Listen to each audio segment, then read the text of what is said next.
sarara inspektara gara chiifititti gulantaan dhufu kun gulantaa qormaataan dhufu. Kunis sistemni kun kan uumameef tajaajila olaanaarraa gara inspektaraatitti, inspektararraa gara inspektara olaanaarratti gulantaa kan argatan qormaatan ta'uusaa sammuu hoggansa sanii hamma kam hojjeta kan jedhu madaallii ittiin mirkanaa'udha. Akkuma beekamu namni taalentii mataa isaa danda'edha. Namni qondaala ta'uudhaaf uumame jira. Nama immoo qondaala ta'uudhaaf hin uumamu. Qondaala ta'uu jechuun karoora baastee sammuudhaan hoogganuu jechuudha. Waraana gaggeessitu kan miseensa gaggeessitu sana. Namni kun gaheettii kanaaf hin madaalamu madaaluu kan jedhu ulaagaa sana ittiin mirkaneeffata. Kanaafuu tokko tokko sammuun isaa hojjechuu kan danda'u hamma inspektaraatti tokko tokko immoo sanii ol deemuu danda'a. Sadarkaa sammuun keenya hojjechuu danda'u takka hojjechuu qabnuuf qormaanni hin kennamaa. Qormaata kana dabartanii gulantaa kana argachuudhaaf ga'uu keessanii baga gammadanii baga gammannee jechuudha.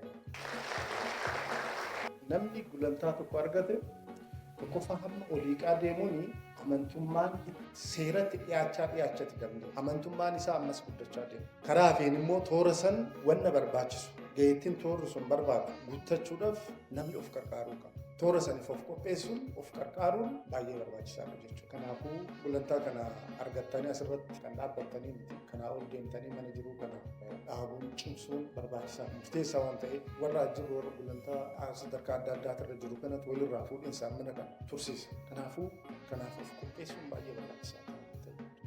Karaa hafeen gulantaan yommuu kennamu sermooniidhaan kan kennamu ta'uusaa kan kennamuun barbaachisaa ta'e ta'uusaa gulantaan kun gulantaa mallattoo saba kanaati kan uffatu. Saba kana sabni kun bakka bu'oota isaatiin caffeedhaan mallattoowwan tumamedha. Federaalaaf bakka bu'oota mana maree uummataa Itoophiyaatiin murtaa keenya immoo caffeedhaan murtaa. Seera bulmaataa keenya keessatti mallattoo kanaati. Gulantaan kun mallattoo kana kanatu deemee mirkanaa'ee isa uffannaa jechuudha. Tokkoffaa ulfinni gulantaa kanaaf kenninu bifa kanaan seremoonii ta'uusaa mataasaa ulfinni gulantaan kun qabu ibsu.